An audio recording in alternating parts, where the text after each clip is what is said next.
finals week, and so I'm going to walk you through basically everything that's going to be due for the rest of the quarter. And so a couple of things right up front. Please remember that we're not going to be in our regular classroom on Thursday. We're going to be in library room 105. That's the computer classroom, right?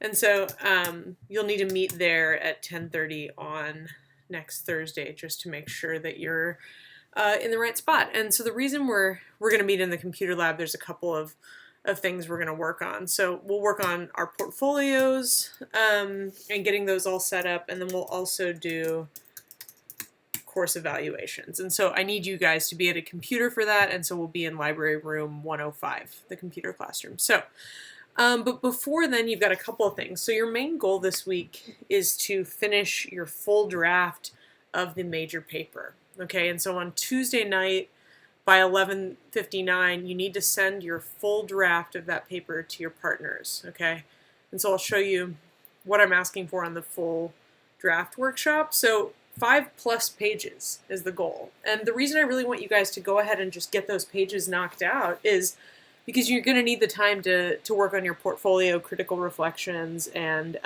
you really need to have that full draft pretty much ready to go by the end of this week. So what I've done is I put you in groups. A lot of you have more group members than you need, but I want to make sure you get at least 2 papers to give feedback on. And so take a look at your group members. I suggest emailing all of your group members, so all 5 like for this group or all 4 for this group, and make sure that you're discussing who's going to give feedback to each. And I thought this was also an opportunity to give you guys some extra credit. So if you give feedback on all 3 or all 4 papers, I'll give you 15 points towards participation. So say that you're in this group, everybody sends their papers, you decide to give 4 feedback on all 4 papers, you'd get an extra 30 participation points, which is quite a lot. So if you're only in a group with 4, you can also reach out to someone else in the class. I know you guys, a lot of you work together, so I've tried to split it up across those working groups. So please give feedback in the margins of the papers, and also use this rubric, right? So this is the final, the MP rubric where you're looking for argument, evidence and research, synthesis and intertextuality, analysis, organization, presentation. So try to actually give them feedback in those categories, okay? So those are going to be due to submit to your partners on Tuesday night, and then you're going to return them to your partners on Wednesday night. So you only have 1 day to turn these around, but that should be plenty of time. And we'll have feedback on Thursday's class as well. Okay, so that's all in the schedule. And then the other thing that I'd like you to do before Thursday's class is I need you to write a draft for at least one of those critical reflections, right? And so we'll go back to the Canvas page here, and if you go up to the week 9 module, that's where you can get to those sample portfolio links. And so I want you to be looking at these. I'm going to post some more on Wednesday when I get the portfolios from my UW Tacoma class, but remember, this is what you're actually aiming for. And so there's those 3 components to each of the critical reflections, and I just want to remind you what those are, just for those of you that weren't in class. And so the first thing is explaining the outcome in your own words, right? So like, what does the outcome mean to you? How can we understand the goals of this outcome, etc. Okay, so that's the first part in each of your critical reflections. And then the second part is, and this is the most important part, right? Evidence and analysis. So using your own work,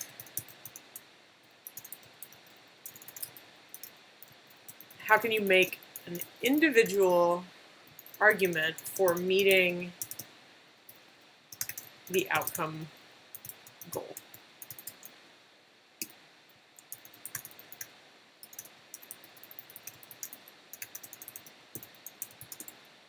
Be sure you're explaining how and why, too. You'll see that in the sample portfolios, they do a really good job of this how and why question. And that's the difference in a good critical reflection and an excellent critical reflection. So if you want those full points, if you're aiming for the 4.0, you're going to have to explain how and why here. And then the final thing, I call it the transfer statement. So like, how does this outcome, or how might this outcome help you in future writing situations, your work life, personal life, creative goals, etc. Right? And so this is really the part of these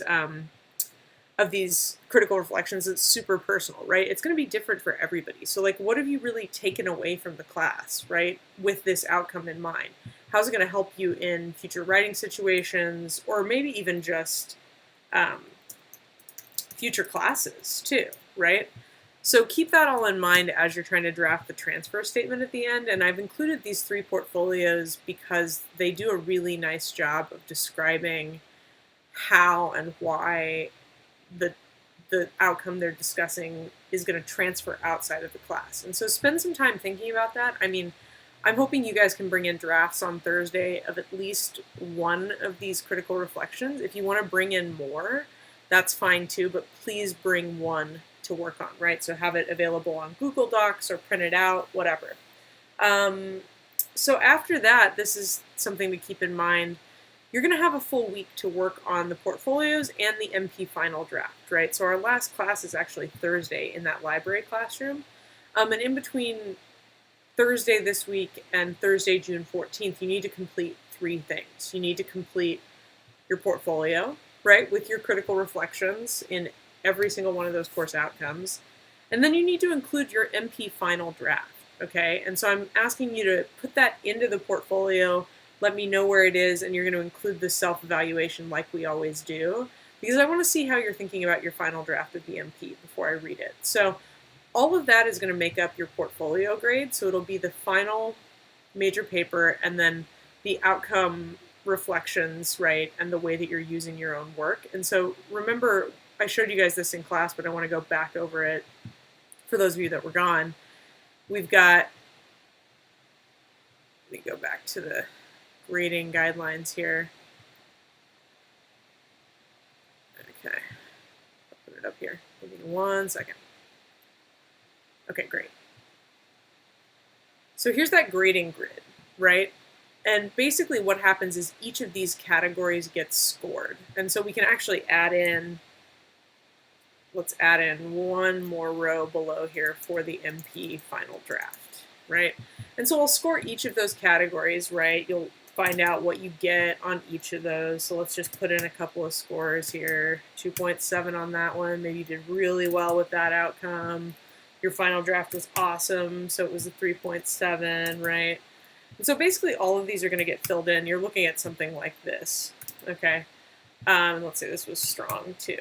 So what I'll do is I'll basically add all these up and divide it by 1, 2, 3, 4, 5, 6, 7, 8, and divide it by 8, right? And that'll actually give you your final score. So add all the individual scores up.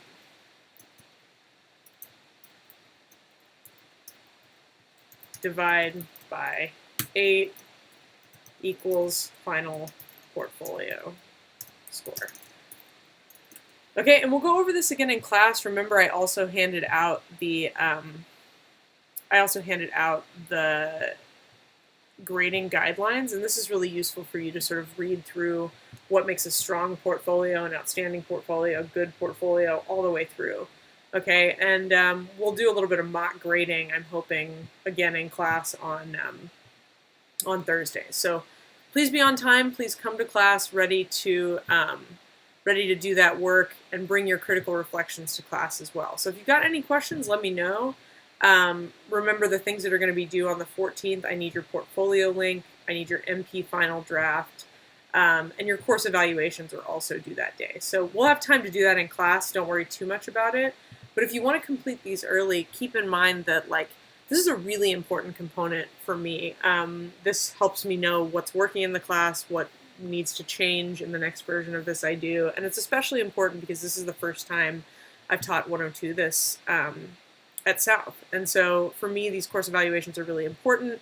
They get read by my tenure committee. They're going to get read by my dean. They'll get read by, you know, really important people who have who want to check in and see what's going on in the classes, right? And so this is your chance to sort of explain in as much detail as possible what you think is working and the things that you appreciated about the class and the things that you hope would be a little different maybe next time. So please take these course evaluations seriously if you're doing them outside of class. And the more detail you can give me in writing really thorough responses, the better it is. So please, please, please take some time to do that. And I'll be giving you a little bit of extra credit towards participation for filling those out. So make sure you take a screenshot of your completed, the final page that says you've completed your evaluation.